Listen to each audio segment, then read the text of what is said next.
How's it going, everybody? Welcome to the show. Ben, joined by Ryan. It's the first one we've done in person together, I think. And we chose the 1975, relatively new, probably the newest artist that I've done on this channel with anybody. They've only been around for, I guess, a decade, probably a little less than a decade. I think it was like 2012 the first one came 13, out. 12, something like that. I should have written that down. I should have written that down. Can't talk. Yeah, only 4 studio albums. There's some deluxe editions that I haven't heard or I neglected to check out, so we won't be including those. I feel like when I was looking through the discography, there's something else. There's like some sort of like live series of albums or something. Yeah, they did the live album of them at the O2 in London, where it was just from the songs from the first 2 albums were on it. Okay. It's a really good live album. Like it amazes me how active the crowd is in it. Where it's like it's one of those shows where like the band doesn't really need to play and the crowd will just play for them. Is how I describe it. So that one was the reason I bring that up is seemed like that was getting more attention than any of their studio projects when I went to listen to these on. Napster. I'm one of the few remaining customers of Napster. I'm loyal. Anyway, I guess I'll lead it off. This one was a little tough to rank in pairs of 2. So clearly I didn't like 2 of them as much as I liked 2 other of them. So for my bottom one, what I think is their worst, admittedly they only have 4, right? So they say their worst. 30 years from now, they might have 30 other records. Who knows? Their worst right now, I think, is I Like It When You Sleep, blah, blah, blah, blah, blah, blah, blah, blah, blah, that long-ass fucking title. Really? Way too long of a title. I could easily be convinced to swap it with the debut as far as the one I enjoyed the least. What? It's funny, when you and I do these, we always end up with the exact opposite ranking. So anyway, I'll just talk about I Like It When You Sleep. So Somebody Else and Love Me sounds right out of the 80s. Like, I enjoy it, but I don't think they do anything with that formula that is that interesting to me. I think they're catchy ass songs. They would have been massive hits 40 years ago. Peter Gabriel would be proud. I mean, like, there's still spins on it. Like, for example, for Somebody Else, that ended it with this sampling. Like, that wasn't directly like I see with the Peter Gabriel influence, like, with like the drums kind of sound like that too. Yeah. But, like, the end of it's like the Get Someone You Love, Get Someone You Like. That kind of sample part, that's a kind of new take on the 80s from stuff that was going on in like the mid to late 2010s. So I would say it's completely just 80s. Like, I get the sound of it. Like, Love Me is a good example of it with that opening guitar riff and the bass line. I mean, the best way that sounds like is ripped from the 80s. It's the most fun part of the 80s. Oh, I enjoy it. It's like, if I wanted that, I'd go back and listen to like all my favorite 80s records. I mean, they do it pretty well, but it's like if you told me those were really, really good covers, I'd be like, oh yeah, that makes sense. You know what I'm saying? I don't know. That's how I felt about them anyway. Is that going to be your number 1 again? Are we going to do this again? That'll be hilarious. We'll find out. A Change of Heart I thought was pretty cool. If I Believe You was probably a bright spot for me on that record. I thought that was a little mixing different elements into that sort of sound a bit more than the other 2. The title track. What happened on the title track? That was like the weakest cut on the whole record. Hold on a second. So you said A Change of Heart was one of the strong ones on the album? I thought those were the more boring ones, frankly. No, I mean it's not exciting. I've seen them live twice, and of their set, that's the most boring song that they do live. Like, because like I get what you're saying with like I Like It When You Sleep, For You're So Beautiful and Yet So Unaware of whatever it is. God, it's a long title. I get title. why that you don't like it on the studio one, because I understand it, but in a live context, I understand why they put it on the album, because you get all 4 members of the band playing on these like samples at the same time, and it's really interesting watching them build off of each other. Right. Whereas listening to it like from a studio recording, it doesn't have that same kind of what's the word I'm looking for? Energy, dynamic. Yeah, like energy. Like, it's not as dynamic as it is like live, where somebody just instantly starts putting something new into the mix and it starts getting really interesting. I understand like ranking like that and Please Be Naked, like really low on that. I don't like that one either. I totally get where you're coming from for that. And it's not even that it's bad. These guys really they struggle to make music that isn't listenable and pleasant. But so little of it sticks with me off this record. Like, there's nothing that I'm just like, wow, that was terrible. But it was like, some of it hits me and then it's gone. I literally will never think of it again if I didn't write it down. Well, we'll have to argue when we get there for me. Continuing on this 80s, This Must Be a Dream or This Must Be My Dream. Bro, did Prince drop like an egg on these dudes when they wrote that song? That is a straight up Prince song. Again, I was like, if you told me that was a really good Prince cover, I'd be like, okay. I don't know. The acoustic section, super, super weak at the end. I do not like that at all. Nana and Ways Down. Overall, this one was like listenable and pleasant, but it's like, I mean, it struggles to get up like C plus maybe for me. Like, there's absolutely nothing wrong with it, but there's also so little that hits me and sticks with me. I think they're off to argue, man. Okay, well, what's your number? What's your number 4? My number 4 is Notes on a Conditional Form, and I appreciate it for its experimental nature, but it's weird to me that you say like, I like it when you sleep didn't resonate with you, because this is what happened to me with all the really ambient songs. I don't like the ones I really liked. I liked The End for like the ambient stuff, but then generally I was curious, have you heard of the podcast Tape Notes on Spotify? No. So it's really interesting they do where, I can't remember the guy's name who hosts it, but he actually talks with artists and how they recorded certain songs. And so he did one with Matt Healy and George Daniel of the 1975, because they're both the producers for the band, curiously enough. And they were talking about their process for when they write. It usually starts with just an ambient idea, and then taking that into context for the rest of their songs, like after the first song was very guitar driven when I was going over that, but I knew.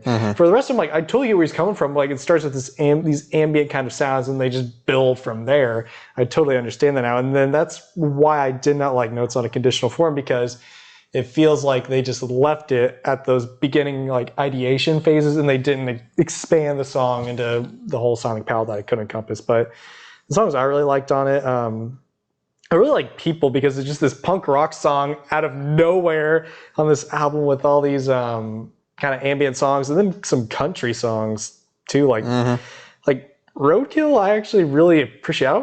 It's not entirely country because it's still kind of poppy. Like they're English and you don't have Matt Healy putting on his fake country affectation to sing to us. But and the one I found in track Guys really endearing. It's so cheesy, but you don't get a lot of songs of just basically like, I just appreciate you as a friend, and like it's so on the nose where it's like, this band was the best thing that ever happened to me and you guys are the best thing that ever happened to me. It's the most on the nose writing possible, but it just makes me happy that got on and I was just expressing being grateful for, like, I was just like, hey, I'm glad I had you as a friend. And like it starts almost like a romance song. I think that's intentional too, where it's like, and then when you took my hand, I'm like, oh, this is just gonna be another love song. But then it goes to talking about his friends and in the band. I'm like, well, this is really sweet. And I realized like this is kind of my critique of the album itself, is like the idea in it isn't as fleshed out as it could be. But for that song, I think it works as being a small acoustic thing. But the concept of just being grateful for just having your guy friends, and it's something you don't see a lot of, just men just being thankful for being friends with other men, doesn't come up very much at all. You get it a lot with men being grateful for the women they've had, and women being grateful for women they have. You don't get it from men. There's only one other song that I can think of off the top of my head that fits that criteria, and it's actually a really good one. It's off of one of Springsteen's last couple albums, and it's See You in My Dreams, which you would think would be about a woman. Do you know this one? I do not. It's about Clarence, the saxophone player. Oh, the big man. Who was, so long in that band, the biggest part of that band, arguably, besides the boss. And See You in My Dreams, been playing a gig. Dude, it's hard not to love Clarence. I know, man. I was like, I read Springsteen's biography, Born to Run, and he's again, Springsteen's another one of those guys where like it's just interesting seeing a male speak so lovingly about their male friends and not worried about how they come off for it. And I'd rather him speak to me that way than I'm on fire. Oh, God. I don't want him to speak. Coming on to you like that. Hey, little boy, is your daddy home? I don't want him to speak to anybody that way. All right. Well, that's interesting. We don't have similar taste, I'm coming to discover. And then I guess the last couple things I'll say about it. Like, I liked Birthday Party, again, for that laid back kind of acoustic thing where like some of those songs, it works at just leaving that beginning ideation phase and intentionally leaving it very bare. like Guys and Birthday Party, where there's not a lot going on, but that's kind of what makes the song work in the first place. Like, Yeah. I wouldn't want more going on in that than what's already going on in it. And then what I really want to talk about for that song, I adore If You're Too Shy, Then Let Me Know. So it's the other one where it's going back to like their kind of 80s inspirations in the best way. It's so catchy. And then you talk about stealing from like Prince, like the kind of synths that go in and out of the chorus on If You're Too Shy is like do do do do do do do, like going in and out of it. Like that's got to be an analog synth from the 80s, and this is why I wish I was a famous musician so I could afford instruments like that to get cool those shit like sounds. And I understand why they could. Well, like it was like the ambition of like the fourth album getting more experimental with it, because they've already done like a rock album with the first one, then they've done like a strictly pop album with Sleep, and then they've gotten kind of weird with Brief Inquiry. Like, let's see how weird we could get on the fourth one. That's my last critique of it is I appreciate it for existing, but but it doesn't really resonate with me. I might describe it. I agree with what you just said there about them delving more into a specific sound and experimenting a little bit more. And it actually reminds me in a weird way of Radiohead's career, which nobody would think to compare the 1975 with Radiohead. But I'll circle back to this later. I have a note in here about a song that I think really should be. It's like, dude, this is like a Radiohead song. And that's really cool to me that they cover. We've already talked about them. Prince, who's the other one I said? Peter Gabriel, and now we're on to Radiohead. I'm like, well, that's a lot of great names we're bandying about. So maybe I should take back my criticism of saying they just sound like 80s artists. I guess I'll talk about the debut, which I think will probably be clearly my number 2. These two were a tier below for me, even though, again, oh God, here we go. Let me guess, those are your favorite two. They're not my favorite two, but those I adore those. I don't think they're bad by any means, but these two didn't resonate with me all that much. So this one, very 2000s radio ready, listenable pop rock, fused with a bit more of a produced electronic element. That's sort of like the pitch, the elevator pitch of this record. Yeah. And they do it well. I'll admit they do it well. Money and Chocolate are probably the two I like. I don't really personally like Chocolate that much, but it is a really good song. That's where you have to separate, like, well, how much do I like it and how much do I recognize its quality as a pop tune? I don't love Chocolate that much personally, but it is a very good song. Super catchy, well produced, well written. It builds well. I'll concede my own bias against that song. I don't like its sort of irreverent, goofy, innocent nature. It doesn't hit me very well. But anyway, yeah, it's sort of those two I think are really emblematic of what this record is. Sex to me feels like a little too much like the Killers. Like they're going a bit more into the side of that radio ready rock that I didn't enjoy all that much. Whereas I think Robbers is a song I actually really like. I think it's underrated. Ryan's making a note. He's going to tell me I'm an idiot. I'm going to come back to this later. I don't know. The problem is with this one, as good as they do that sort of speed when they get up to a mid-tempo with some nice instrumentation, it feels like that's the only note they ever hit on a lot of these songs. Like they get up, they get going, nice melody, some nice little crispy guitar bits over top with some nice melodies on them, and it's like that's like the speed they reach, and there's not enough variety on this record for me to put it any higher, personally. We'll have to get to that. I guess let's move on to my number 3. I would say it's because again my top 3. It's very hard to pick any of them. Like for me, Notes on Conditional Form is noticeably in a lower tier. The rest of all feel they're all in the same tier to me personally. But I would say I Like It When You Sleep would be my number 3. So because like for Love Me Again, I agree with you saying like it's very on the nose 80s, but I think what I really appreciate is how tongue in cheek the whole song is. Like some of the lyrics are very obvious, like, you look famous, let's be friends, or let's pretend you said something important. And it goes to show, like, with the instrumentation lining up with that, with this giant bass drop for the and love me and everything comes at the same time, like, it all works in a cohesive package. Like, there's not one element disjointed from the rest of it. Like, the lyrics don't mismatch the music. That's what I think I really adored with, like, this particular album is the lyrical content and the general tone and the instrumentation all match up on almost all of these songs. And so, like, Love Me was one of my favorites, and then is another one that I really like because the guitar riff on that is just perfect. only confused me is like for a change of heart that you thought like that was one of the more interesting ones. Like you say for the debut, like they just get this like middle stride, mid tempo, and then doesn't change here. I'm like, Yeah. change of heart doesn't, pun intended, it doesn't change the entire song. Honestly, I'd have to hear it again to defend it properly.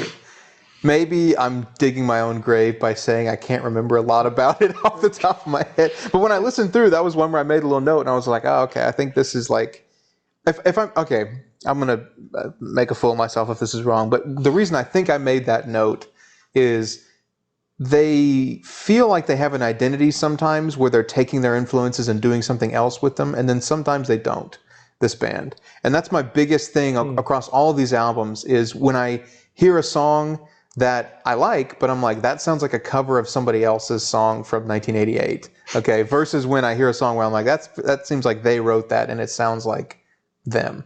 And there are good songs in both camps, right? But I think the reason why I made a point to mention A Change of Heart is that feels like one that they wrote that doesn't.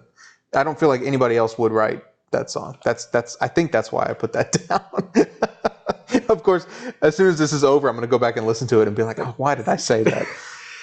Seeing them live like that would that one in particular has always been the most flat. But like you have some that are really interesting on here, like the Ballad of Me and My Brain is another song I don't think anybody else has written. Where again, I just cannot talk enough about how the instrumentation matches the tone of the song. Like for Ballad of Me and My Brain, it's really messy and very distorted and trying to piece it together, and there's all this yelling in it. But again, it just goes to them and their songwriting ability to make entire sound. I know I might be talking my ass and sounding really cheesier, but like each of the song, like it's its own soundscape in its own land, and that's why I think separates this from No Calf, for example. Is No Calf is you just have the floor of these like sonic landscapes, whereas all the other ones they're built up entirely, where I feel like the entire idea is present in it. I do remember liking that one, actually. I thought that was pretty good. And then the other one I want to talk about is The Sound, where the guitar solo on that just absolutely rips, and it's killing me. I cannot remember the name of their guitar player right now. I'll put it up on screen. Man, I cannot remember it. But that's another one I took by surprise, is like then has the fun like octave switch and the guitar solo where it gets like really high. And oh man, if I could just talk about them live for a second. That song is both times I've seen them, they've ended with that. And then for the guitar solo part, it's madness live, where everybody gets down and he's like, all right, on the count of 4 we're gonna jump. Then he counts in when the guitar solo comes in, then everybody like, so that's what I saw my brother about this, where it's different when you look at like YouTube videos of concerts in the US versus concerts in the UK. In the US, we are very flat-footed and nobody bounces in US concerts.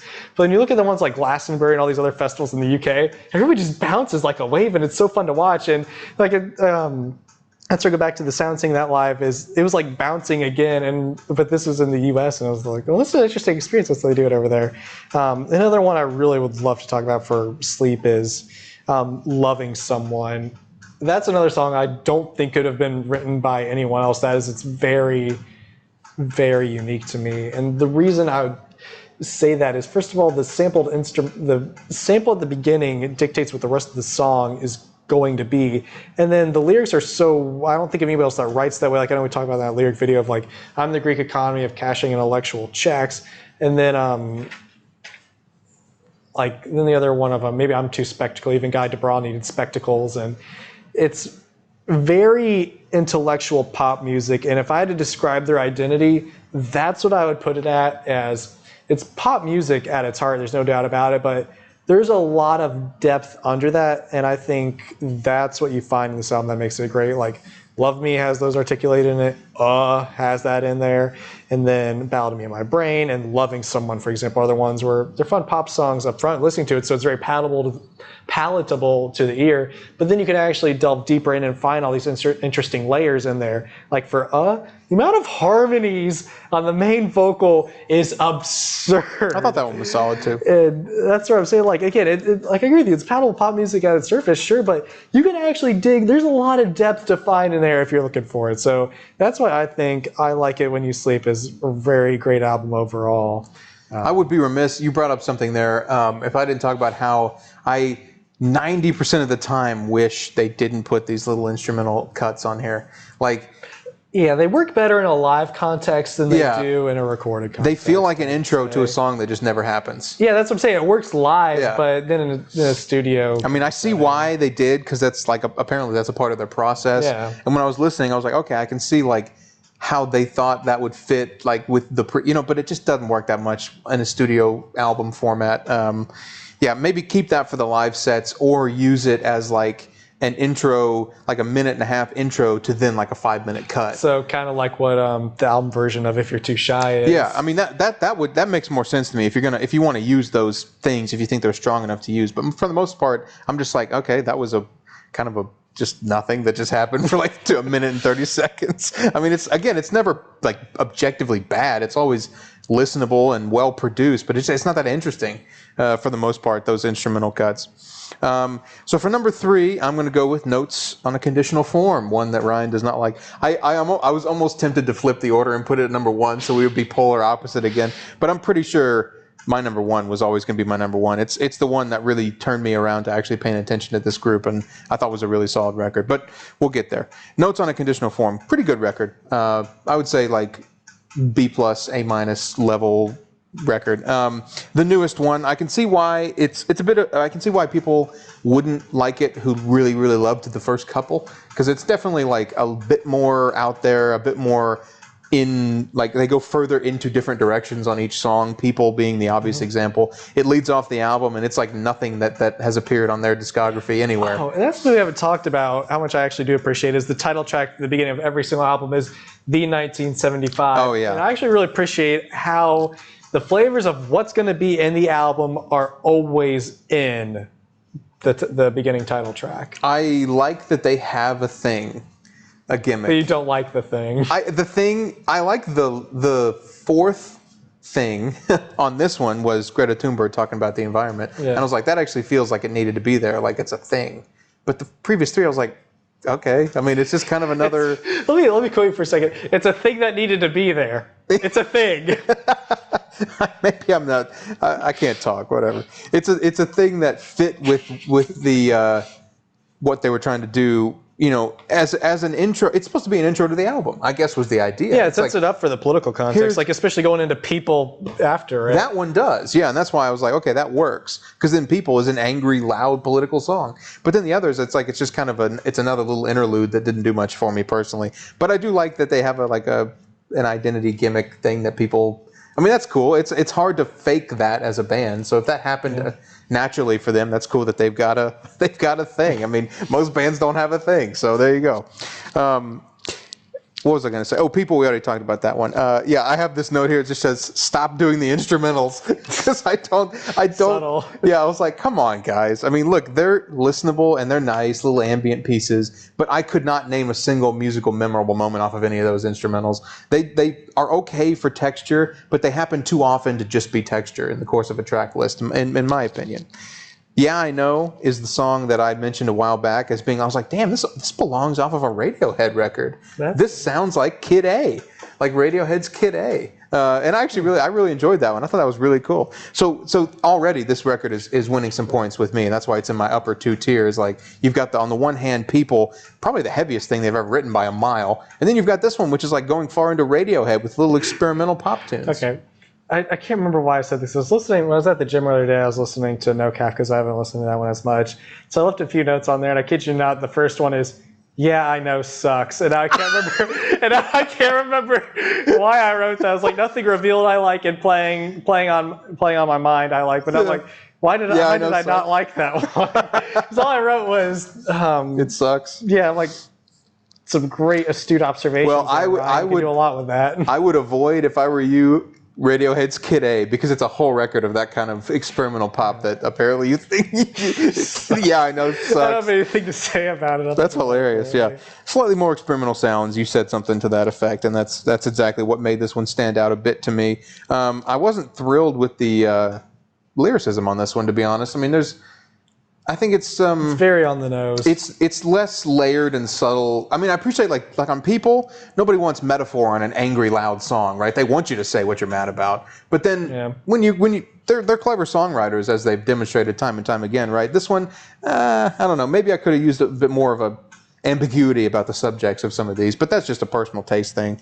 And then lastly, I had a note here. I was like, what the hell was Skinny Collarbone? Or whatever the hell that was song. I couldn't tell. It's like it's just this weird ass instrumental that doesn't even have any instruments in it. And then the final thing I wanted to say on this one was, even though I liked it, by the time I got through this pretty lengthy track list, I mean 20 plus, I think it is tracks, right? 80 minutes.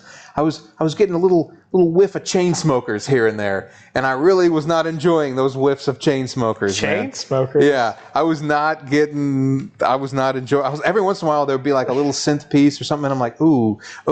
That's why Chainsmokers is the same melody played over again, and that's why I think like. I don't think this sounds like a Chainsmokers song because the melodies aren't all the same. And again, I appreciate. Oh, they're better than Chainsmokers. No argument. I appreciated the hits of the Chainsmokers, like "Roses Don't Let Me Down," "Closer," though you could not escape "Closer" the year that came out, and it still haunts me from my college years. What's that one they did? They crossed over with Coldplay. Oh, Something Just Like This. Where again, it's the same melody. Like if you listen to the chorus for "Closer" dun dun dun dun dun dun dun dun dun dun dun dun dun is the same progression for Closer. I enjoyed that one, even though the lyrics were garbage. That fucking Superman line and Batman with the cape. Batman with his fist. Yeah, and I was like, oh my god, guys, please. Who's writing these? They are the bubblegum pop. I appreciate the way it sounds, but I'm not looking for. They're like that's what separates the 1975 from the Chainsmokers. Is there's actual depth to find here that you're not going to find in the Chainsmokers. Agreed. They're both palatable, fun pop music. Agreed. What's your number 2? So this one was really tough for me, but I'm going to say it was a brief inquiry into online relationships. Okay. And this is an example where like the opening, the 1975 really comes into play where it gets like really quiet and then really big and you're playing more with the actual piano in it and where I don't think it's just a gimmick because it plays well as a appetizer, if you will, for what the rest of the album is going to be. And so for the songs that really stood out to me that I really liked, Love It If We Made It is my single favorite song from them. The bass line, once it gets the second chorus. I think it's the second chorus. Yeah, I'm like, it's the second verse or second chorus. It's the second chorus. Dude, that is such a killer bass line. Yeah. And it made me so sad when I was listening. Because, I can't remember his name. There's another YouTuber where he does like production videos. Like one of his songs or one of his videos was how to produce like the 1975 Love It If We Made It. And basically he takes the song and then he recreates it from scratch on his own recording software. And then when he was playing the bass part, it sounds exactly the same. He's like, it was a synth bass patch. And I'm like, I want to believe that's a bass guitar in there, but like when they play it live, it's got the bass guitar in it, but it's not. But it still rips every time. And then one of the fun like 80s songs that you can really delve into. It's Not Living If It's Not With You. Where I guess you could say the metaphor is trite, where like at its surface you can call it a relationship song, but it seems very clearly that it's about drugs. Like it's in the same category of like Semi-Charmed Life, where on its surface it's sung really sweet in a fun poppy way, but we're talking about being a drug addict. And like some of the obvious ones are like Danny, or it all began with this operation, and the worst thing is I'm in the same situation. And it's ironic because I don't know if he's writing that from a British perspective, but considering the opiate pandemic that we have, where it starts with stuff where people are taking painkillers, and then it's gonna be people who just gets worse from there. I'm like, you're very much a global citizen, Mr. Matt Healy, if you're referring to America and with these lines. That's what I read into that one too. That's what I thought it was about. Or I'm like, again, palatable pop music, but there's a lot of awesome depth in there. And then another one I really like that I think it's their best ballad personally is I Couldn't Be More in Love. Especially the end of it when the chorus comes on there, whereas like I think it's different than like so If I Believe You also is a ballad in the same sense, but it has that kind of foreboding like church music to it, and it's all intentional. I really appreciate it for that. But whereas for I Couldn't Be More in Love, when everything comes in, it just feels very moving and big, and like there's such a sincerity in his voice as he's yelling about it. The lyrics of what about these feelings that I've got? Like I couldn't be more like it sounds so sincere that it's hard not to be moved by that. And then another song I'd like to talk about on that one is Two Time. At first, I really did not like it, but it's grown on me. And the reason I didn't like it is this sounded to me like it could have been a Drake song with that kind of steel drum in the background. Yeah. But that one grew on me over time as just being that one. I don't think there's as much depth lyrically in there. It's just a song about it's like a jealous relationship song, and it's a fun song, but I didn't find as much in there. I guess the last one I want to talk about would be Always Want to Die Sometimes is very much it stands out from the rest of their songs. Like you can lump some of them together being kind of similar, but Always Want to Die is one that just comes really out of left field, where it's this slow acoustic almost singer-songwriter thing, and then it builds into getting bigger and bigger as the song progresses, which is just something I adore in music personally. But yeah, Brief Inquiry is very tough for me to rank between 1975 Brief Inquiry and I Like It When You Sleep, but that would have to be number 2 for me. So we'll keep talking about that one. That's obviously my number 1. I assumed it was going to be going in, and Notes on a Conditional Form had some high points, but I think on balance, got to give it to A Brief Inquiry for my number 1 personally. Always Want to Die, I made a note of that one as well. I thought that was a really well crafted song. It built nicely, it flowed nicely. The structure of that one, while predictable, executes exactly what you hoped it would when you start listening to it, and you're like, I hope this builds to something, and it does. Yeah, you know what I mean? Because a lot of times songs don't, and you're like, it's all right. It's all right. But I was really hoping that would become epic. But this was what I was like. This is an example of that intro track thing being totally pointless for me. I was like, it just nothing happened. It's nothing. It's just nothing on this one. When it works, it works. But this one, I don't know why it's here.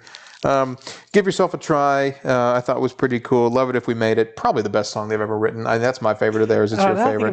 Talking about getting your attention, like again with the music. Again, that's where I'm going to be saying this over and over. I guess that's my theme for this review is just lyrics and music matching the tone of what you're trying to talk about. It's all unified. And Love It If You Made It. The very start from the song of fucking in a car, shooting heroin, saying controversial things for the hell of it. You've caught my attention. You're saying controversial things for the hell of it. And then it gets very angry and big later. And then what I didn't talk about some of the lyrics on that, like I really love Matt Healy's tongue-in-cheek lyricism of and poison me, daddy, I've got the Jones in my bones. Yeah.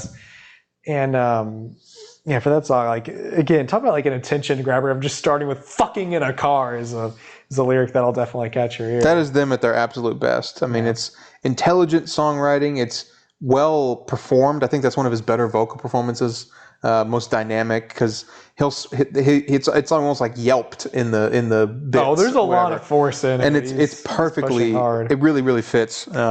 Sincerity and Scary, I thought was another really strong song. I never neglected to talk about that. That was a really good one as well. I thought that was, the choir there is the most fun part of that song. I really love when it all comes an example of them sounding like themselves, using those influences. Love It If We Made It. It's like, yeah, I can hear influences in there, but this isn't any one thing, and that happens for me a lot on this record. Sincerity is Scary, similar.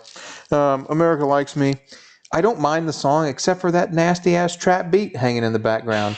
Get that shit out of my music, man. I don't want to hear that anymore. I hear it in pop country. I hear it in this. I hear it in rap. I get that fucking hi-hat. If I hear that one more fucking time. That tin can rattle snare. God, I hate that shit. I mean, it barely worked when it worked in 2009, and I just get it out of my fucking music. I can't stand it. Do you think people in the 80s felt the same way about the gated reverb on the snare drum? Do you think people in the 80s felt the same way about that? Probably, yeah. Because now that's nostalgic to me, but I probably would have hated it at the time. It's in every 80s song. Yeah, it is. Just a much larger collage of stylistic influence coming in here. They've got their 80s stuff. They've got their sort of Peter Gabriel type stuff or whatever. Maybe a little Kid A thrown in there, even though Ryan doesn't like that shit. But I feel like this is where they really, really pulled from influences, but had a record that was their own. It's tongue in cheek. It's political. It's never heavy-handed lyrically that I can remember off the top of my head in the way that Notes on a Conditional Form sometimes is. Yeah, I think this is a really, really great record. You probably remember, but it made my top 50 the year it came out, and I was like, damn, okay, I'm paying attention now. Like that was a fucking solid record.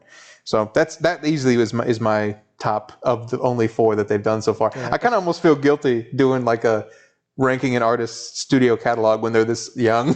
Frankly, I don't know that we'll get another album from them soon. Like they're still together to my knowledge, but like before COVID happened, they were planning on touring, and then they were very set that there was going to be like a 4-album cycle. And I really hope I'm wrong on this, and this could be a gross prediction if it does come true, but I think they go on hiatus following touring. You think? Yeah, because I could have sworn I remember reading somewhere that they were very intent on making like a 4-album like concept for the band, and I'm sure that Matt Healy's been producing for a couple other him and George. Was it George or Ross? Crap. Well, that's going to be another correction you have to make for remembering the drummer's name, but he's the other guy who does the production with them. But they've produced some other pop artists, and they've been hanging out with like Phoebe Bridgers. That's one of the highlights for No Calf is hearing her on there. It kind of took me out of the blue. But and then like No Rome, they produced his big single for Do It Again, and I'd be curious if that's where they want to go, is like more of a production route, since they're very good at that aspect of it. Yeah, they've done they've done the touring, they've laid their musical impact, like they have all that, and like I could imagine them wanting to take it light and produce for a little bit, but I sincerely hope I'm wrong.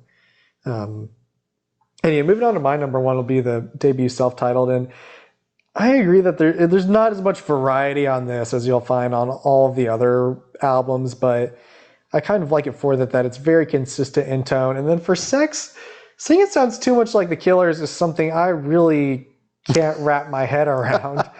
Like, because the Killers, it's much more like a synth-oriented band, whereas the Sex, the sounds in there, I could see why they're like these sound synthy, because they're not analog, it's definitely digital, and like for the breakdown, I love the breakdown where the kick drum is pounding on every single beat, and then I remember Sing It Live is awesome because they have this like strobe light that comes out and it matches to the beat of the kick drum, and so it looks like your vision is stuttering in real life, because I remember like waving my hand in front of my face, but it was moving at like 1 frame per second as it was going across, and I'm like, I'm sober right now, right? It's kind of concerned for a minute there, but anyway, for Sex, like it's much more dirty, and the Killers do have some songs that rock hard, but so I'd say for that one that makes it so dynamic is Sex evolves a lot as a song. Like the beginning starts with 1 chord on the guitar, and then it builds and gets bigger to all these different sections in it, and then again, I think I sound like a broken record on for this, but lyrics matching intent and making a narrative song. That song is the perfect example of it. Like, for example, when it gets to the first verse, it's like, and now we're on the bed in my room. Everything comes in. The guitar comes in louder, then the guitar starts speeding up, and the drums come in louder, and then it gets really chaotic. It's like, you say no, and then again, everything just gets more chaotic, and then eventually you get to and I think it's fitting to call it a climax for a song called Sex, where it's clearly leading to that like, again, I can follow this song as a story where that's where it happened, and then where it goes from there is it's kind of a falling action. It's like, you and your friends, anyway, talk about like, again, it goes over, it's just this shallow person looking to get around and screw as many people as they possibly can. And curiously, I read somewhere, again, I don't know if it's confirmed or not, but allegedly Matt Healy wrote this about somebody who cheated on him, which, ouch, that made me feel like such a dog to talk about the person I was seeing fucking someone else every other night on stage. It made me feel awful. That's so often true, though, of these songs written like the famous Fleetwood Mac Go Your Own Way. Oh, yeah. That band... It's remarkable that they managed to stay together for as long as they did. I don't know how they did it. yeah, so the mostly for the debut album is it's very consistent. Like I said earlier, it doesn't change too much. But then I really like the tone that they have, where it feels very unique to me. Where yeah, it's pop rock on the surface, but there's a lot of guitar in it that you don't naturally see in a lot of pop rock. And then these '80s influences that come out of it, where like Hard Out in a pop song, it has a sax solo in the middle of it. Yeah. And it's got that like synthy bass that comes from the '80s, but then the rest of this album is this like almost contemporary pop piece where it does have a little bit of variety there, but it has its own identity all the way through. And so I know I've probably been talking for a while, but No, you're fine. so coming through the songs that I really like the most, Sex is my personal favorite off this one because it's just a great example in storytelling. And You'd love the Killers. Check them out. I do like, I like the Killers. Like, because you talk about like writing a song about somebody cheating on you. That's what Mr. Brightside is. And I learned this the other day that it was on Song Exploder, where that was the first song they ever wrote as a band. Was Mr. fucking Brightside. God, can you imagine? The very first song that they ever wrote is like one of the biggest songs to ever happen in pop music ever. It's a great song. And you can tell it's the first song they ever wrote because, for example, the first verse is almost an entire one-note melody of coming out of my cage and I've been doing just here we drop to 5. It finally goes down. It's almost the exact same note. And then also notice the second verse is the exact same as the first verse lyrically, where I'm like, that's where I imagine they were in a jam session. This song came out of 30 minutes where they're like, I don't know what you did, Brandon, but it really works here. They never questioned it and went back to it, which again, I'm not saying that they should have because it makes the song work. But that's what I'm saying. It definitely came out of a quick jam session. It was very off the cuff. Anywho, so going back to the 1975, for the songs that I really loved on this, Hard Out was the fun 80s throwback. Robbers was one that I just have a weakness for long, verby guitars, and that's what rocks the song. And I like that one too. And then again, it gets very dynamic towards the end of it, and because I remember there's this YouTube video of when they were like, oh man, when they were really young, when they had so it was interesting with the first album is they've been a band since they were like teenagers. When they were like 13, they've been playing together, and this first album was a culmination of like the best, they believe the best songs from that were. And then there's this video up still of the old version of Robbers that's really interesting, where the last chorus, like the last one was like, I'll give you one more time, where it brings in almost like a choir under it, and it's very different than this album version. So it's just really interesting to me. And then one I really liked, Menswear, where that's a good example of like where that ambient techno influence actually goes somewhere. It's really fun, and it's a very unique song to me because it, like when Maddie starts singing, it's a rap, like he's still singing because there's a melody in it, but it's like a rap-like flow to it. Yeah. And it's not like a Drake where it's like half singing and half rapping. There's definitely a melody to it, but it's very, very rhythmically inspired, and it's just really fascinating to me, the vocal delivery on that. And then I guess the last one I'm going to talk about for this one would be Is There Somebody Who Can Watch You, where it's this very brief, and it sticks out in the album because it's the only song that has a piano on it, first of all, and it's only a piano, and Maddie's singing also makes it stand out.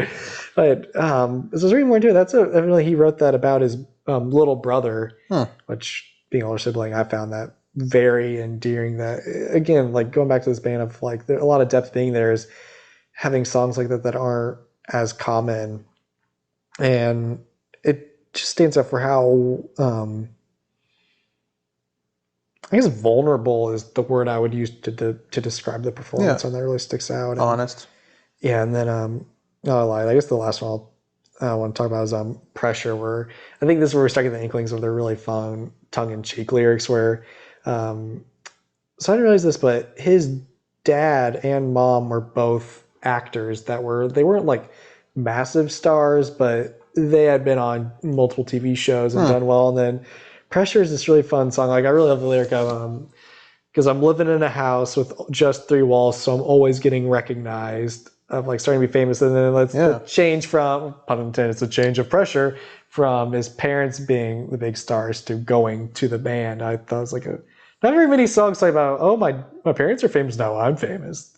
That's not what you see very common. It's harder yet to do it in a way that's not profoundly unlikable. I know it's written so fun too. I love that again. You get the sax. I think there's the sax solo in the end of that too, and then the refrain of where it gets all the voices in there for the change in pressure. For the end of that, I really like. But so I'd say this was my favorite. And again, I totally agree. Where there's not as much variety on this one, but it has its own unique sound, and I just adore that sound so much that I'm happy to listen to an entire album of it. And that's why I put it at my number one. Well, at least we managed not to be exact opposites in our picks like we did on John Mayer. This is actually, doing these with you is good because we actually disagree. I do too many with Mike. Mike and I agree on most musical things. I still don't understand the dislike for I Like It When You Sleep, because that's like the biggest pop record that's the most poppy that they've ever done. It's not even dislike. It's just I like the others more. I don't know. I could probably switch that one, but not with one that you'd like me switching it with. I could switch that one with the debut if I had to switch it with anything for the bottom spot personally. But yeah, bottom spot being a relative term, obviously they don't have a bad record. You're talking about them getting into production. Man, that's perfect because there's not a bad moment of production on anything. I mean, they really, really are great technical creators of songs. Dude, you need to check out that Tape Notes episode I found. Yeah, I'll check that out. It's really cool. It's just the ambient part of a song, and then then they add the bass line to it, and they bring it to the band, and it's I love their writing process where it's just I'm pretty sure it's George, but Maddie and George riffing on these like weird ambient sounds, and then throwing the rest of the band into it to build off of that soundscape. Yeah. Is an awesome process. Well, that was the 1975 Worst to Best, a relatively short discography, but a solid one. Yeah, if they stopped now, they wouldn't have a bad record. So, although I hope they keep going because there's a lot more room, I think, to be explored. Well, they're young, dude. I don't even think they're. Well, I think Maddie may be like early 30s. Yeah, I thought it was like maybe 31. Yeah, like he's I not could be that wrong. much older than we are. Well, he's less than a decade older than us, so he's not God. that much older. That's so sad, dude. We're getting old. I think about this a lot. Well, I mean, we say he's very young at 30, and we're 25. So, how old are we, Ryan? And like, we've known each other so long. I came over here, and the first thing we started talking about was like, my buddy's getting divorced. I was like, God damn, we're getting old, dude. I'm assuming this doesn't make the cut on your video. God damn, we're getting old, and my buddy's getting divorced. Hey, I didn't say his name. Whatever. All right, whatever. Hopefully, maybe I have already ended the video. If not, it's ending here. Excellent outro.